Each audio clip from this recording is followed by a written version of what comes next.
ሰላም ውድ አድማጭ ተመልካቾቻችን ለዛሬ ሐምሌ 7 ቀን 2018 ዓ.ም ያዘጋጅናቸው መረጃዎች እንደሚከተለው ይቀርባሉ። በቅድሚያ ዋና ዋናዎቹም የኢትዮጵያ የውጭ ምንዛሪ ክምችት ከሪፎርሙ በፊት ከነበረው በ20 እጥፍ አድጓል ተባለም። የአውሮፓ ህብረት የሱዳን የወርቅ ንግድ ላይ እገዳ ጣለም። ትራምፕ የሆርሙዝ ወሽመጥን እንቆጣጠረዋለን በማለት ዛቱ። ኢራን በበኩሏ አሜሪካ በሆርሙዝ ወሽመጥ አስተዳደር ጣልቃ እንድትገባ አልፈቅድም ብላለች። አሁን ወደ ዝርዝር እንገባለን። አብራችን ቆዩም። የኢትዮጵያ የውጭ ምንዛሪ ክምችት ከሪፎርሙ በፊት ከነበረው በ20 እጥፍ አድጓል ተባለም። የውጭ ምንዛሪ መጠባበቂያ ክምችት በ2018 በጀት ዓመት ከፍተኛ ጭማሪ በማሳየት መጠኑ ከማክሮ ኢኮኖሚ ማሻሻያው በፊት ከነበረው በ20 እጥፍ ማደጉን የገንዘብ ፖሊሲ ኮሚቴ አስታውቋል። ኮሚቴው ከሰባተኛው ስብሰባ በኋላ በሰጠው መግለጫ እንዳብራራው በሐምሌ ወር 2016 ዓ.ም ተግባራዊ ከተደረገው ሁሉን አቀፍ የማክሮ ኢኮኖሚ ማሻሻያ ማግስት ሀገራችን በአጠቃላይ የውጭ ኢኮኖሚ ሚዛን ትርፍ ማስመዝገብ ችላለች ብሏል። ይህም ከሪፎርሙ በፊት ከነበረው ጉድለት አንጻር ሲታይ ዘርፉ ከፍተኛ መሻሻል ላይ መሆኑን ያመለክታል። አጠቃላይ የማሻሻያ እርምጃዎቹ የውጭ ገበያ ተወዳዳሪነትንና የውጭ ምንዛሪ ገቢን በማሳደግ የውጭ ኢኮኖሚ ዘርፉን ዘላቂነት እያረጋገጡ መሆኑን ተገልጿል።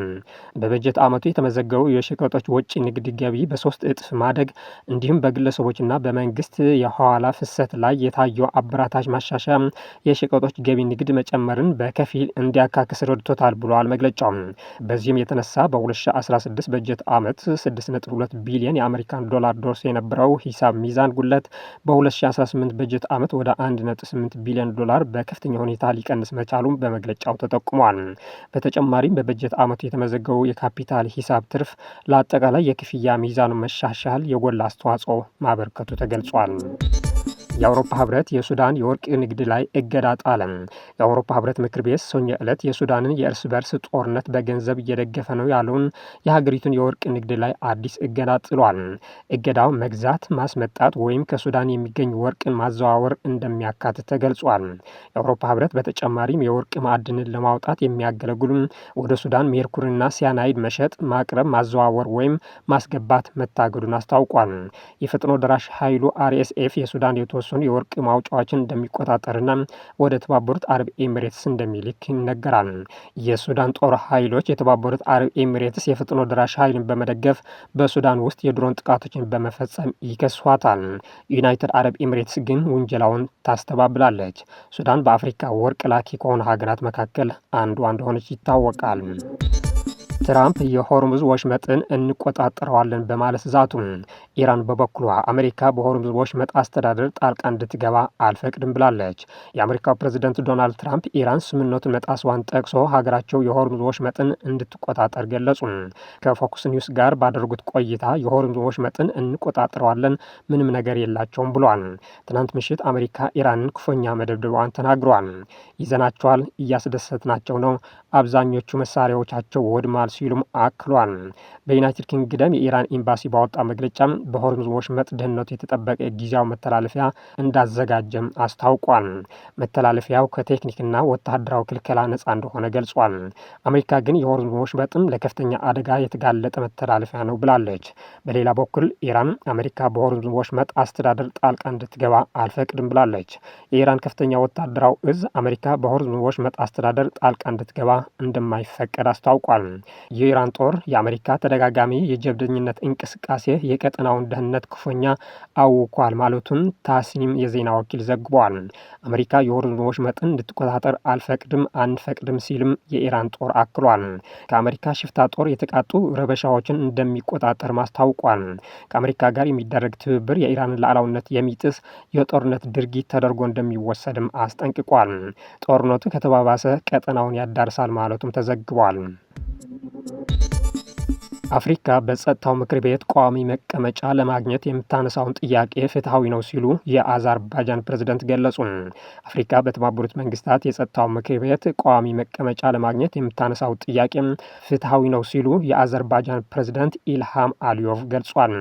አራተኛው የሹሻ ዓለም አቀፍ የሚዲያ ፎረም የመገናኛ ብዙሃን ሚና ሰላምና መተማመንን ለመመለስ በሚል መሪ ሀሳብ በአዘርባይጃን ሹሻ ከተማ መካሄድ ጀምሯል። ፕሬዝደንቱ በፎረሙ ላይ ባስተላለፉት መልእክት የተባበሩት መንግስታት አካታችና አሳታፊ መሆን እንዳለበት አስገንዝቧል። አፍሪካ ከተባበሩት መንግስታት የጸጥታው ምክር ቤት ቋሚ መቀመጫ እንዲኖራት የምታነሳው ጥያቄም ፍትሐዊና ተገቢ መሆኑን አንስቷል። ድምፅን በድምፅ የመሻር መብት ያላቸው ተጨማሪ አካላት በምክር ቤቱ ካልተካተቱ በግጭት አፈታትና በዓለም አቀፍ ግንኙነት ላይ እክል እየፈጠረ ይቀጥላል ነው ያሉት። አዘርባይጃን ከአፍሪካ ሀገራት ጋር ያላትን ግንኙነት እየተጠናከረ መምጣቱም ተናግሯል። በፎረሙ ላይ ከ53 ሀገራት የተውጣጡ ከ160 በላይ ተሳታፊዎች፣ 30 የዜና ወኪሎች፣ 60 የሚዲያ ተቋማት እንዲሁም 10 ዓለም አቀፍ የጥናትና ምርምር ተቋማት እየተካፈሉ ይገኛሉ ተብሏል። ትራምፕ የሳዑዲ ልዑል በሁቲዎች ላይ ለሚፈጽሙት ጥቃት ይሁንታቸው መስጠታቸው ተገለጸ። ፕሬዝደንት ዶናልድ ትራምፕ የሳዑዲ ልዑል መሐመድ ቢን ሳልማን በሁቲ ታጣቂዎች ላይ ለሚፈጽሙት ጥቃት ይሁንታቸውን መስጠታቸውን የአሜሪካ ባለስልጣናት ጠቅሶ አክሲዮስ ዘገበ። ሳዑዲ ሰኞ ዕለት በሰንዓ በሚገኘው አውሮፕላን ማረፊያ ላይ ጥቃት የፈጸመች ስትሆን ይህንን ተከትሎ በኢራን የሚደገፉ የሁቲ ታጣቂዎች እንደ አውሮፓውያን አቆጣጠር ከ2022 ወዲህ ትልቅ ነው የተባለ የአጸፋ እርምጃ ወስደዋል። ይህ ለ4 ዓመታት ዘልቆ የቆየውን ይፋዊ ያልሆነ የሰላም ስምምነት ያፈረሰ መሆኑም ተገልጿል። የሳዑዲ ልዑል አስቀድመው ለአሜሪካው ፕሬዝደንት ሀገራቸው ከሁቲ ታጣቂዎች ጋር ባለው መጠነ ሰፊ ግጭት ዙሪያ ስጋት እንደገባትና የአሜሪካን ወታደራዊና ዲፕሎማሲያዊ ድጋፍ እንደምትፈልግ መጠየቃቸው ተገልጿል።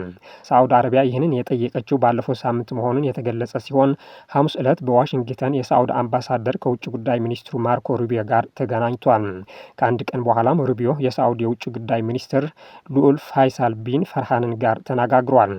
አርብ ዕለት ደግሞ ፕሬዝደንት ትራምፕ ከሳዑዲ ልዑል ጋር በስልክ ተወያይቷል ተብሏል። የአሜሪካው ባለስልጣናት የሳዑዲ ልዑል በሁቲ ላይ የሚፈጸሙ ወታደራዊ እርምጃ አሜሪካ እንድትደግፍ ትራምፕን መጠየቃቸው ተናግረዋል። ዋይት ሀውስ በጉዳይ ላይ አስተያየቱን ቢጠየቅም በቀጥታ ምላሽ አልሰጠም። እንዲሁም በዋሽንግተን የሚገኘው የሳዑዲ አረቢያ ኤምባሲም በዘገባው ላይ ያለው ነገር የለም። ዜናዎቻችን አበቃን። መልካም ጊዜም